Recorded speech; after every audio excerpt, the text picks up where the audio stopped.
My wife invited her ex to our housewarming party and gave me an ultimatum: be mature or we're done. So I shook his hand, looked him in the eye, and said 5 words that ended my 23-year marriage right there. My name is Dorian Carrington. I'm 47 years old, lead design engineer at Pinnacle Industrial Manufacturing in Charlotte. 23 years I've spent there, designing the steel frameworks that hold up warehouses and factories. Buildings that last. Foundations that don't fail. I thought I'd built the same thing at home. Nicole and I got married young. Me at 24, her at 23. 3 kids came along. Hannah 17 years ago, Nathan 10 years back, and Emma just 4 years ago. Big age gaps, but we made it work.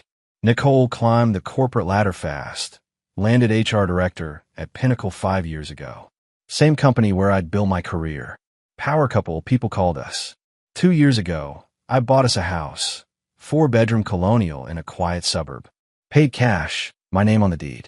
Nicole said we'd add her later when we settled in. I didn't push it. Last month we finally moved in, and Nicole wanted to throw a housewarming party. That conversation happened on a Tuesday evening. I was in the garage sorting tools when Nicole walked in holding her phone and a glass of wine. She had that look, the one where she's already decided something and is just informing me. I've been thinking about the guest list for the housewarming, Nicole said, leaning against the workbench. I set down my drill. Okay, who are you thinking? The usual crowd. People from work, some neighbors, your brother. She paused, swirling her wine. And I invited Cameron. The name hit like a cold slap. Cameron Pierce. Her ex-boyfriend from college. The guy she called toxic and controlling when we first started dating. Cameron? Your ex-Cameron? Yes. Nicole took a sip, not meeting my eyes. He reached out a few months ago. We've been talking. He works at Pinnacle now, marketing department. Transferred in last quarter. My jaw tightened. He works at Pinnacle? Since when? Since March. I didn't mention it because I knew you'd overreact. Overreact? I said slowly. You've been talking to your ex for months. He works at our company. And you didn't think to mention it. Nicole's expression hardened. See? This is exactly what I mean. We're adults, Dorian. Cameron and I are friends now. That's it. I'm not letting your insecurity ruin our housewarming. The word stung. Nicole, this isn't about insecurity. It's about respect. You're inviting your ex to our home without discussing it first. She set the glass down with a sharp clink. I'm discussing it now, and I need you to be mature about this. Cameron is coming.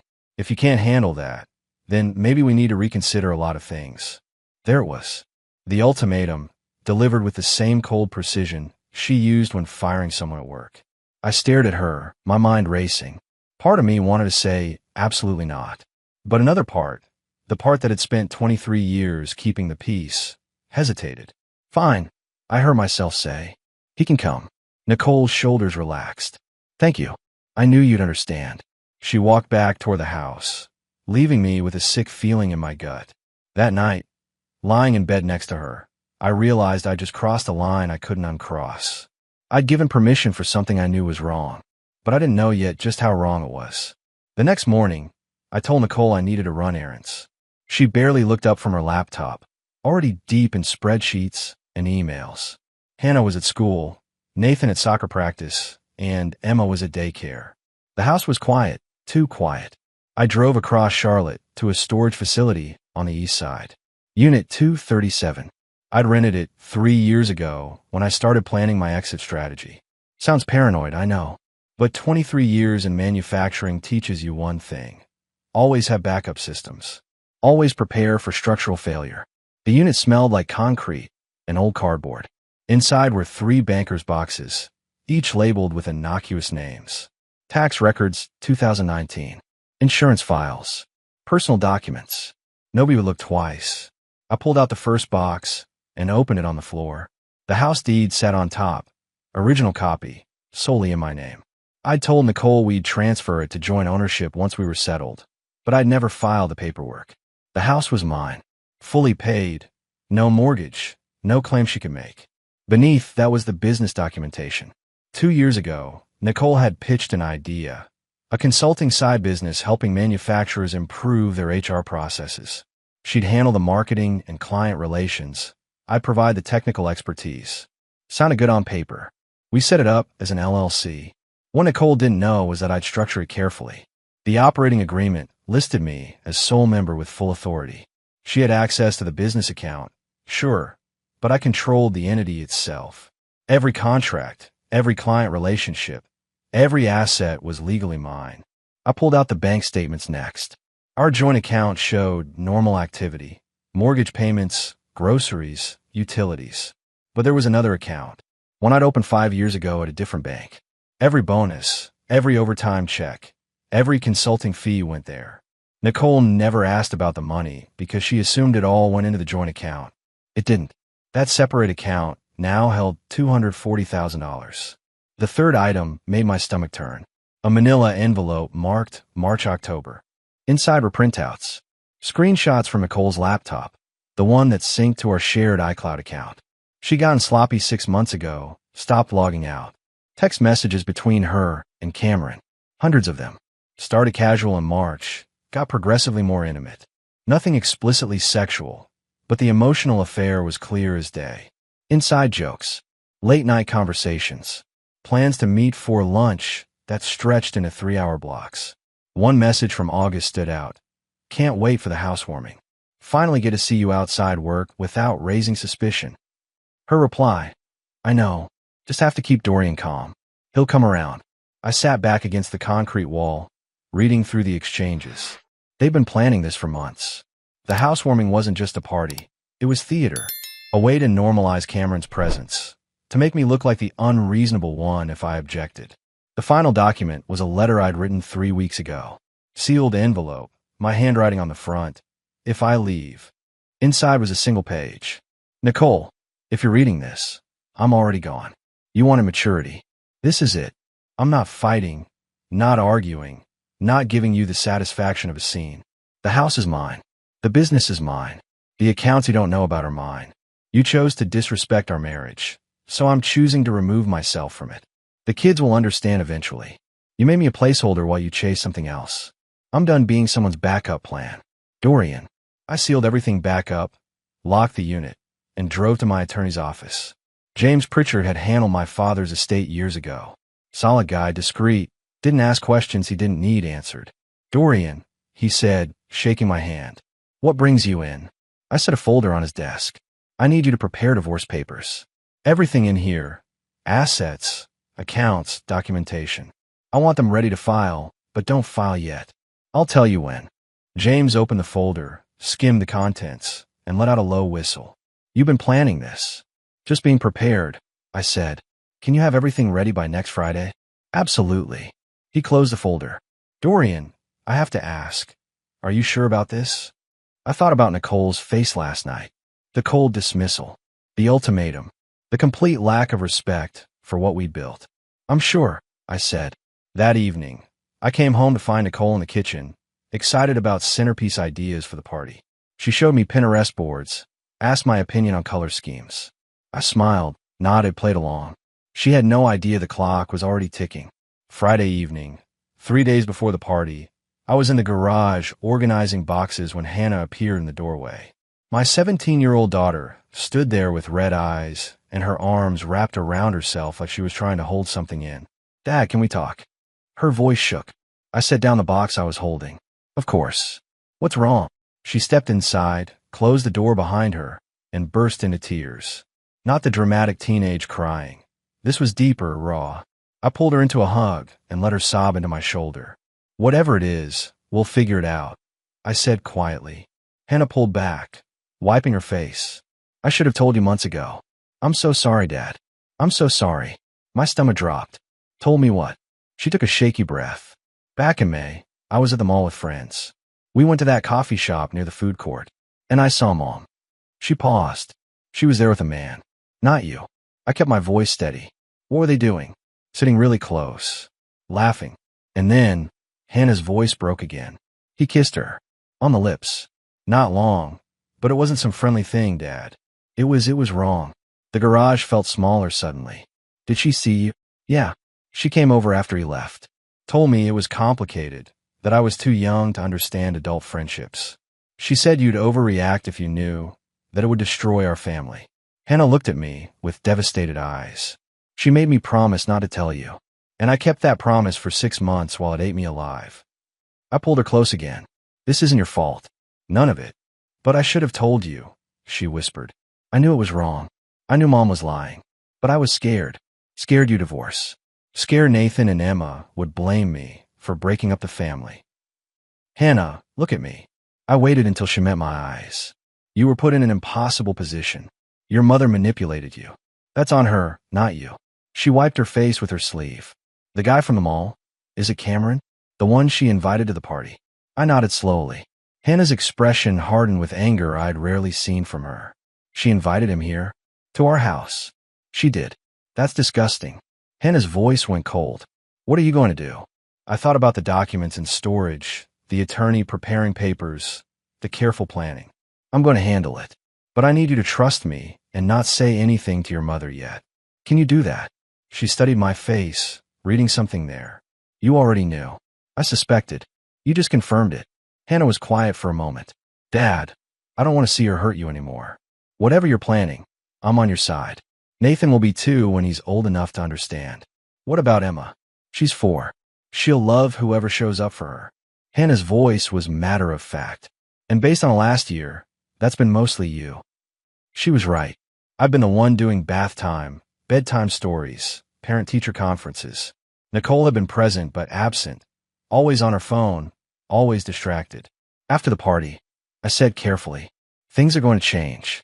It might be hard for a while. Hannah nodded. Good. It should change. She doesn't deserve what you've given her.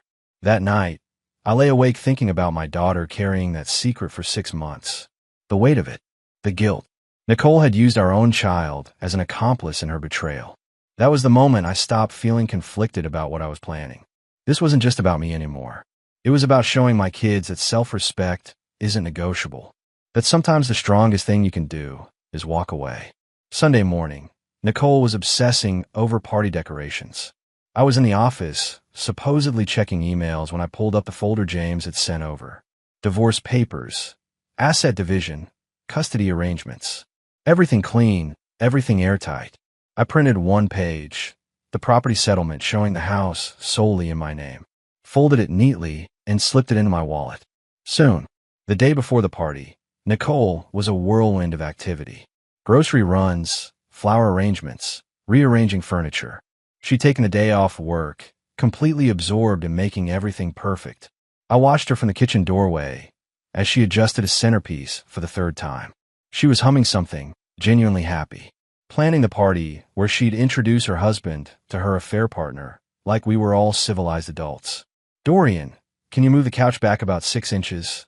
She called without looking at me. I want better flow for the space. I moved the couch. Perfect. She stepped back, admiring the living room like it was a magazine spread.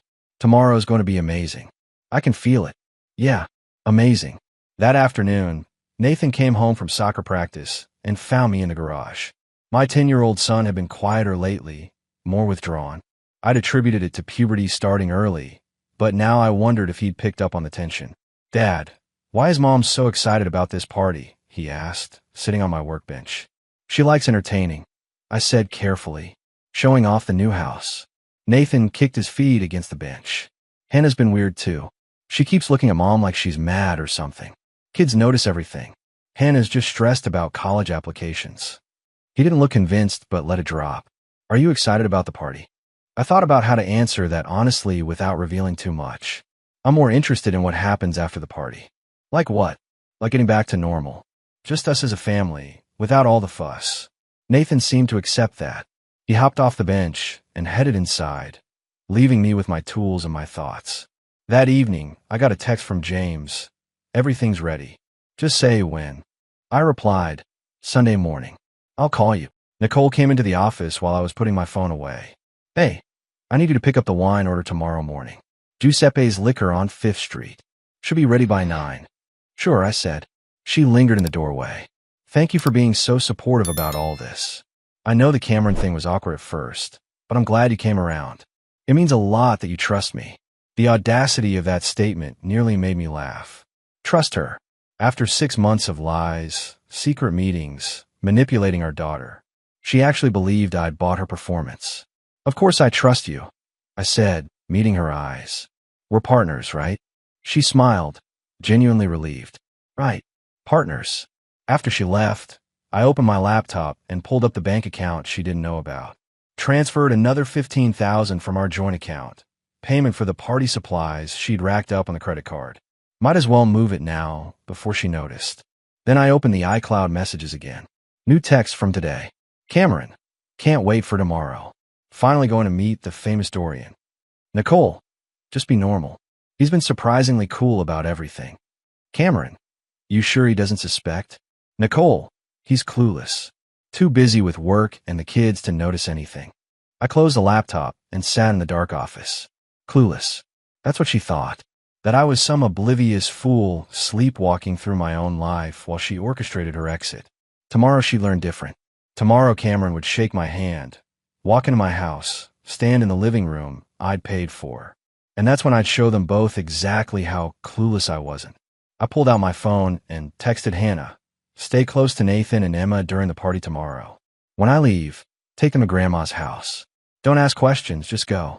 She replied immediately. Okay. I love you, Dad. Love you too, sweetheart. Everything was in place.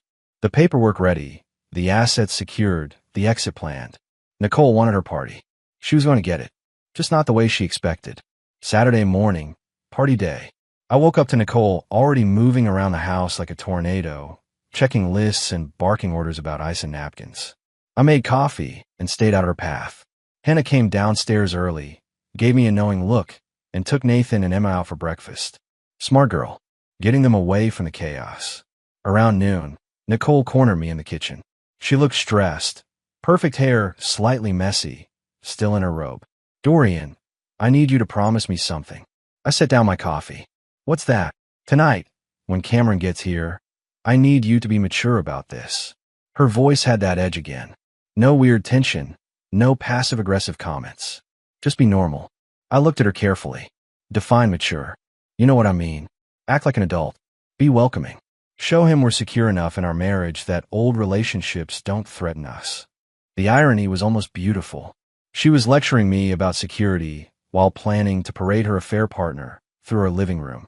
And if I can't do that? I asked evenly. Nicole's expression hardened.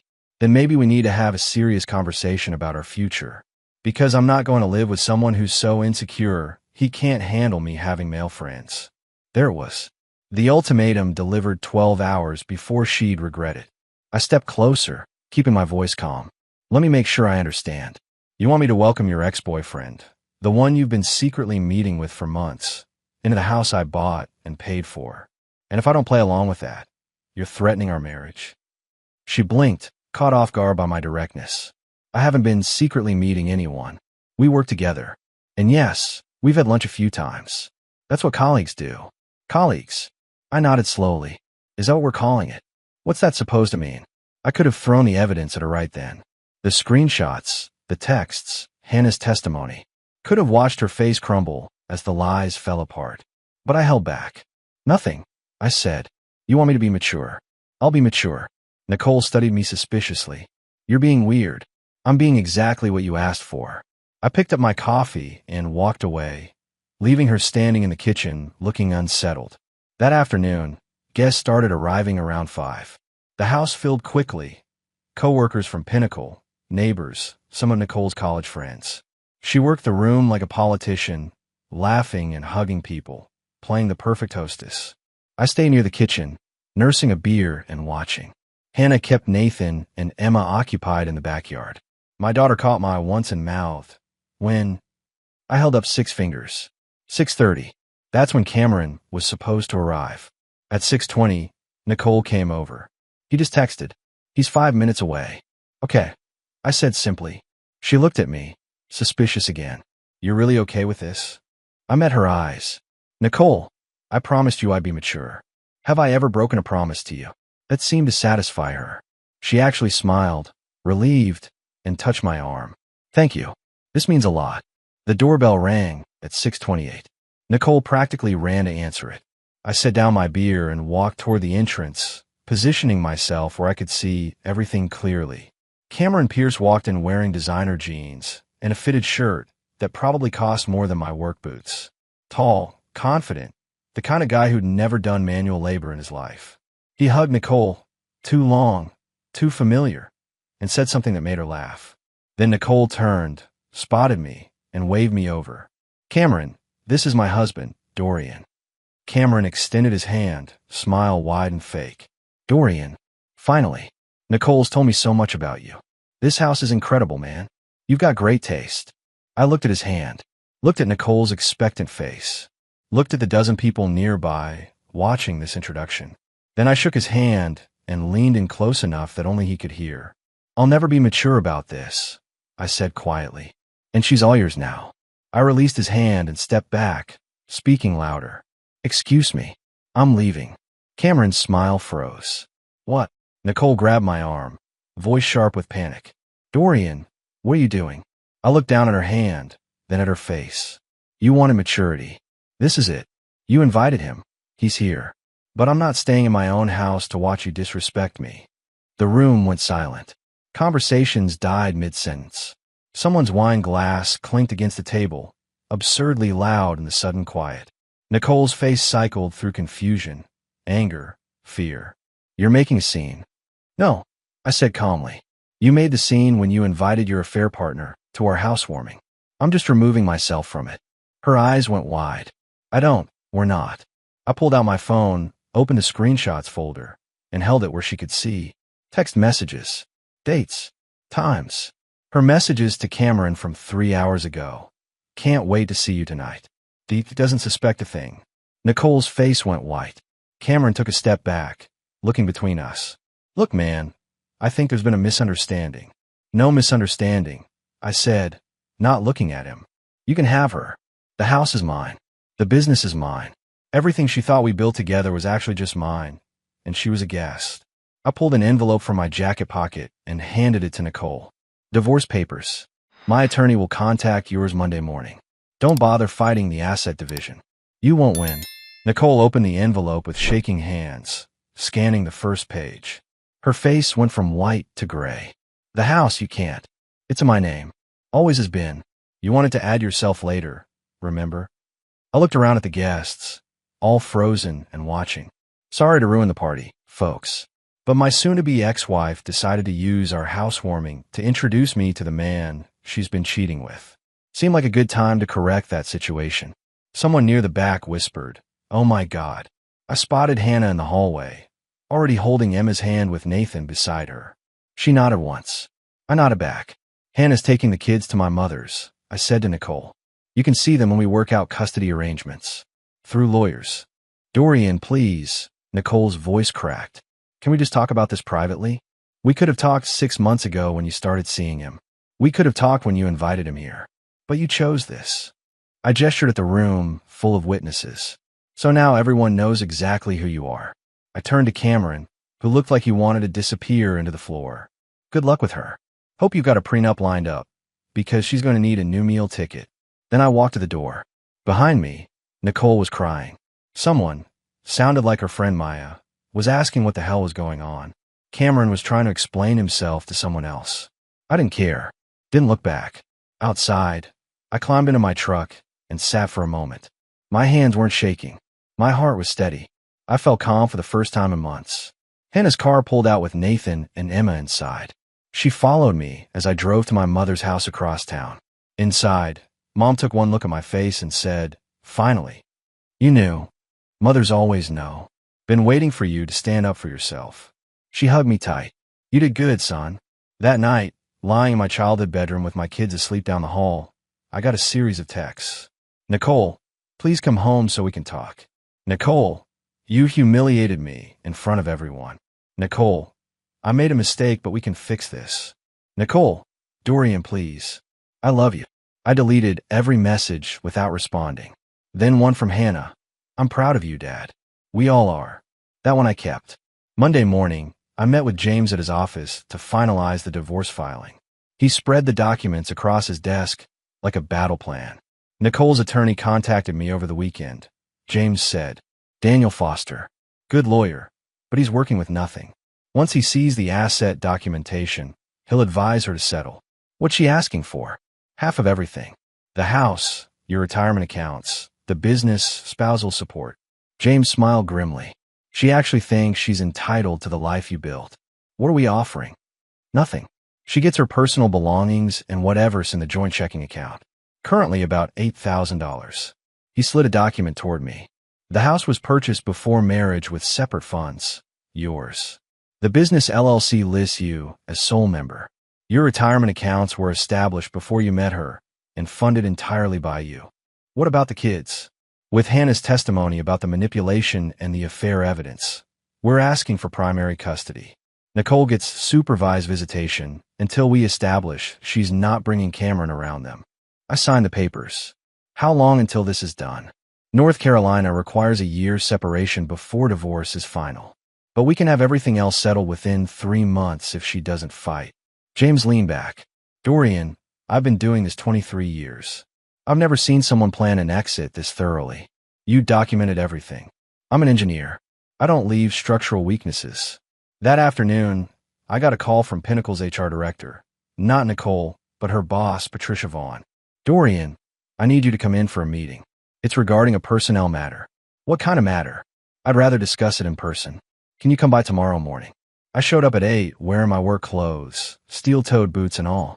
Patricia met me in a conference room with another HR rep I didn't recognize.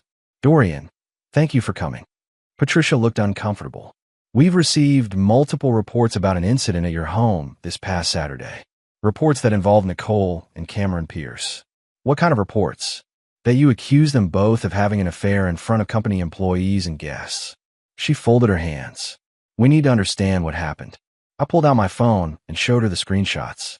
This is what happened.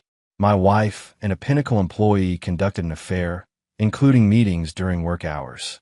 I have documentation of texts sent on company time, using company devices. Patricia's face went pale as she scrolled through the evidence. There's more, I said. Check Cameron's expense reports from the last 4 months. You'll find several lunches and dinners charged to the company. The person he was meeting with wasn't a client. The other HR rep was taking notes frantically. We take workplace conduct very seriously, Patricia said carefully. This will require an investigation. I'm sure it will. But I wanted you to know that I kept my personal life separate from work for months. Nicole chose to make it public by inviting Cameron to our home and forcing a confrontation. I stood up. I've given you everything you need. What you do with it is your decision. 2 days later, Cameron Pierce was terminated. Nicole was placed on administrative leave pending review. The rumor mill at Pinnacle was running overtime, but I kept my head down and focused on work. Hannah had moved into my mother's house with me, helping with Nathan and Emma. My 17-year-old daughter had become fiercely protective of her younger siblings. Mom called again, Hannah said Wednesday evening. Want to talk to us? What did you tell her? That we're not ready. Hannah's voice was hard. She made me lie for her for 6 months, Dad. She doesn't get to pretend that didn't happen. Nathan was quieter, processing everything in his own way. I found him in the garage Saturday afternoon, sitting on my workbench. Dad, are you and Mom getting divorced? I sat down next to him. Yeah, buddy. We are. Because of Cameron. Because your mom made choices that broke our family. Cameron was part of it, but it's bigger than just him. Nathan kicked his feet against the bench. Is it my fault? No. I put my arm around him. None of this is your fault. Not yours. Not Hannah's. Not Emma's. This is between adults who couldn't keep their promises to each other. Are we going to be okay? We're going to be better than okay. It might take some time, but we'll figure it out together. 3 weeks after the party, I got the call I'd been dreading and expecting in equal measure. Mr. Carrington, this is Dr. Patricia Reynolds from Charlotte Family Services. I've been assigned to conduct the custody evaluation for your case. We met at her office the following Tuesday. Dr. Reynolds was mid-50s, professional, with the kind of eyes that saw through nonsense. Tell me about your marriage, she said. I walked her through everything. The timeline, the affair, Nicole's manipulation of Hannah. I showed her the documented evidence, screenshots, bank records, Hannah's written statement. And the night of the party, Dr. Reynolds said, some might say that was a dramatic way to handle the situation. Maybe, but I wasn't going to let my children grow up thinking it's normal for a spouse to disrespect you in your own home. I met her eyes. I wanted them to see that self-respect isn't negotiable, that sometimes the strongest thing you can do is walk away, even at a party, in front of everyone. Especially then, Nicole chose that setting.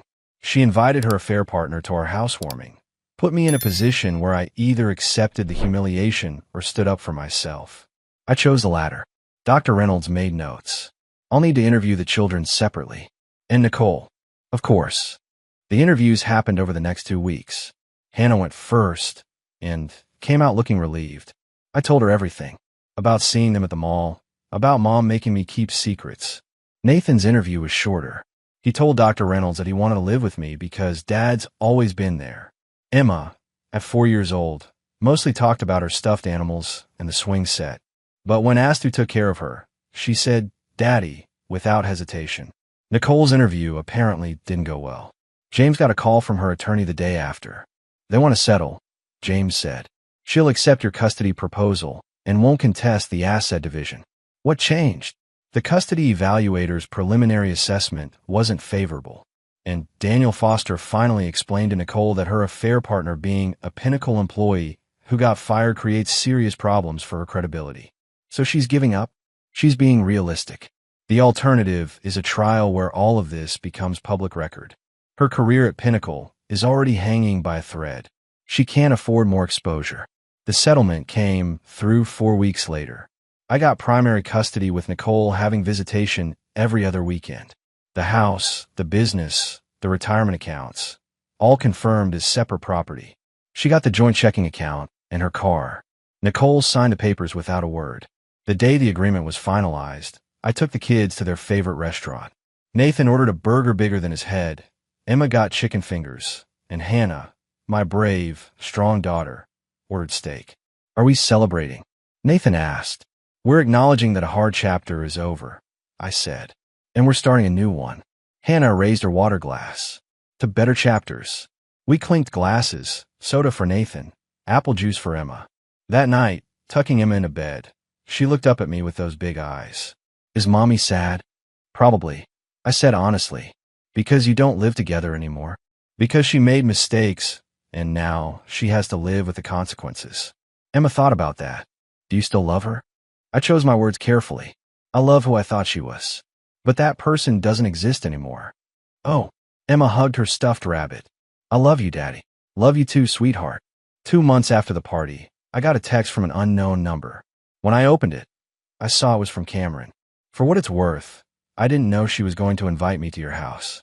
She told me you two were separated and just keeping up appearances for the kids. I'm not trying to make excuses.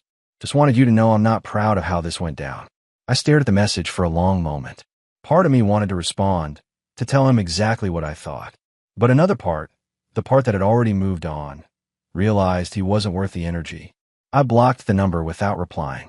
4 months after the party, I sat in James's office reviewing the final divorce decree. Everything was settled. Custody, assets, everything. All that remained was the mandatory separation period. Nicole's attorney reached out yesterday. James said, she's asking if you'd be willing to do mediation for the kids' sake. Work out a more flexible visitation schedule. What do you think? I think she's realizing that supervised every other weekend isn't sustainable long-term. And honestly, the kids are doing well. Hannah's thriving. Nathan's grades improved.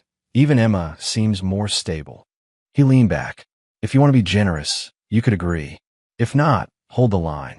I thought about Nathan asking if we had to keep seeing her. About Hannah's anger at being manipulated. About Emma calling me at bedtime every night, even on Nicole's weekends. No mediation, I said. The custody arrangement stands as written. If she wants modifications down the road, she can petition the court and show she's made real changes. James nodded. I'll let them know. That weekend, I moved into a new house. Not the colonial I'd built my marriage in. I'd sold that to a nice family from Ohio for $20,000 over asking. This was a ranch-style place with 4 bedrooms, a big backyard, and enough space for the kids to spread out. Hannah claimed the bedroom with the bay window. Nathan wanted the one closest to the garage. Emma picked the room with purple walls because it's like a princess castle. We spent Saturday unpacking boxes and assembling furniture. Hannah helped me mount the TV while Nathan organized the garage tools. Emma supervised from the couch, offering commentary like that picture's crooked and Daddy, you're doing it wrong. By Sunday evening, the house felt like home, more than the colonial ever had. That night, tucking Emma in a bed in her purple room, She asked, "Are you happy now, Daddy?" The question caught me off guard. "What makes you ask that?" "You smile more. You're not tired all the time like before." Out of the mouths of babes. "Yes, sweetheart. I'm happy now." "Good." She hugged her stuffed rabbit. "Me too." Monday morning, I got a call from Patricia Vaughn at Pinnacle. "Dorian, I wanted to let you know that Nicole submitted her resignation effective 2 weeks from today. She's leaving. Given the circumstances and the investigation findings, we felt it was appropriate. She wasn't terminated, but strongly encouraged to pursue opportunities elsewhere." Patricia paused. "I also want to say that your professionalism throughout this situation has been exemplary. You've never let personal matters interfere with your work. I try to keep things separate. Not everyone can do that. Your next performance review is going to reflect your dedication." After the call, I sat at my desk thinking about Nicole. She'd lost her job, her marriage, her home, primary custody of her kids, all because she couldn't keep her promises. Part of me felt bad for her, but a larger part remembered Hannah's tears, Nathan's confusion, Emma asking why Mommy didn't live with us anymore. Actions have consequences. Nicole was learning that the hard way. That evening, Nathan asked if he could talk to me privately. We sat on the back porch while Hannah and Emma watched a movie inside. "Dad, I need to tell you something." He looked nervous. "About a year ago, maybe longer, I heard Mom on the phone late at night. I got up to get water, and she was in her office. The door was open a little. My stomach tightened. What did you hear?" She was laughing. Like, really happy laughing. And she said something like, "I can't wait to see you," and "Dorian doesn't pay attention anyway." Nathan's voice was small. I didn't know what it meant then, but now I do. I pulled him into a hug. That must have been scary to carry around. I thought maybe I misheard, or it was just work stuff. He pulled back. "But it wasn't, was it?" "No, buddy, it wasn't. I should have told you. You were 10 years old. That wasn't your responsibility." I look him in the eye. "None of this was your job to fix or prevent. Your mother made her choices. That's on her, not you, not Hannah, not anyone but her." Nathan nodded slowly. "Are we going to be okay?" "We already are okay, and we're going to keep getting better." Later that night, after the kids were asleep, I stood in my new kitchen drinking coffee and looking out of the backyard. The swing set I'd installed last weekend. The garden Hannah wanted to start in spring. The basketball hoop Nathan had asked for. This was home. This was family. Not perfect, but honest. Not what I'd planned, but what we'd built from the ruins. My phone buzzed. Text from an unknown number. Against my better judgment, I opened it. "Dorian, it's Nicole. I know I'm not supposed to contact you directly, but I needed to say this. I'm sorry. For everything. I destroyed the best thing I ever had because I was selfish and stupid. I don't expect forgiveness. I just wanted you to know that I see it now. What I had, what I threw away. I hope someday the kids can forgive me. I understand if you never do." I read it 3 times. Thought about responding. Thought about all the things I could say. The accusations, the anger, the pain.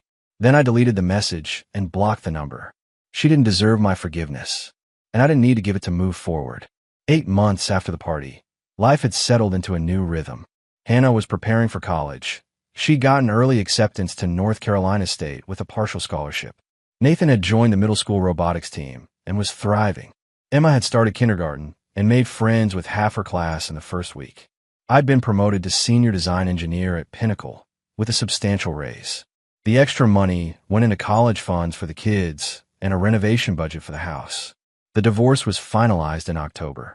Nicole and I were officially done. She'd moved to Winston-Salem for a new job, something in recruiting.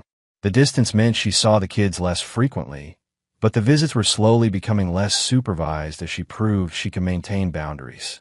Hannah went to see her once, came back quiet. When I asked how it went, she said she cried a lot, apologized for everything. I told her I wasn't ready to forgive her yet. Maybe not ever. She said she understood. How do you feel about that? Relieved, mostly. Like I don't have to pretend anymore. Hannah looked at me. Is that terrible? No, sweetheart. That's honest. Nathan still struggled with it. Some days he wanted to talk to Nicole. Other days he didn't want to hear her name. I let him process at his own pace, kept him in therapy, and made sure he knew I was there whenever he needed to talk. Emma, resilient as ever, adapted. She talked to Nicole on video calls every few days, kept her updated on kindergarten adventures, showed her artwork. The innocence of being 5 years old meant she could maintain a relationship without carrying the weight of betrayal. December brought snow and the holidays. We decorated the new house together, putting up a tree in the living room and lights along the porch. Hannah invited her boyfriend over for dinner, a polite kid named Travis who was terrified of me until Nathan made a joke and broke the tension. On Christmas morning, we opened presents in our pajamas. Emma got the art supply she'd been begging for. Nathan unwrapped a new gaming console with appropriate amounts of teenage enthusiasm. Hannah opened an envelope containing a check for her first semester textbooks and cried, "Dad, this is too much." "It's exactly enough," I said. "You've been strong for this family all year. Let me do this for you." After the kids went to bed that night, I sat alone in the living room looking at the tree. Thought about where we'd been a year ago. Me sleeping in the guest room of my mother's house. Kids confused and hurting, future uncertain. Now we had stability. We had peace. We had each other. My phone buzzed. Text from James. "Merry Christmas. Hope you and the kids are doing well." I replied, "We are. Better than well. Thank you for everything. You did the hard part. I just did the paperwork." But he was wrong. The hard part wasn't the legal battle or the custody fight. The hard part was choosing self-respect over comfort. Walking away from someone I'd loved for 23 years because staying would have taught my kids that disrespect was acceptable. The hard part was showing them that sometimes love means letting go. New Year's Eve, I took the kids to my mother's house for dinner. She'd been our rock through everything, housing us, watching the kids, offering wisdom without judgment. "You look good, son," she said while we cleaned up after dinner. "Lighter." "I feel lighter. That woman nearly broke you. I'm glad you got out when you did." "Me too, Mom." She hugged me tight. "Your father would be proud. He always said a man's worth isn't in what he tolerates, but in what he refuses to accept." Later, watching the ball drop on TV with 3 sleeping kids sprawled around me, I thought about the year ahead. Hannah graduating and heading to college. Nathan entering high school. Emma growing up faster than I could track. A year ago, I'd been planning a housewarming party that would destroy my marriage. Now I was planning a future built on honesty and strength. My phone buzzed one last time. Unknown number. I almost ignored it. Then curiosity won. "Happy New Year, Dorian. I heard about your promotion. You deserve it. I hope you and the kids are happy. That's all I ever really wanted for you, even if I destroyed it myself. Take care." N. I stared at the message for a long moment. Thought about Nicole in Winston-Salem, alone on New Year's Eve, reaching out to the family she'd lost. Then I deleted the message, turned off my phone, and pulled Emma closer as she slept on my shoulder. Some bridges you burn. Some you just stop crossing. Either way, you keep moving forward. And we were moving forward just fine.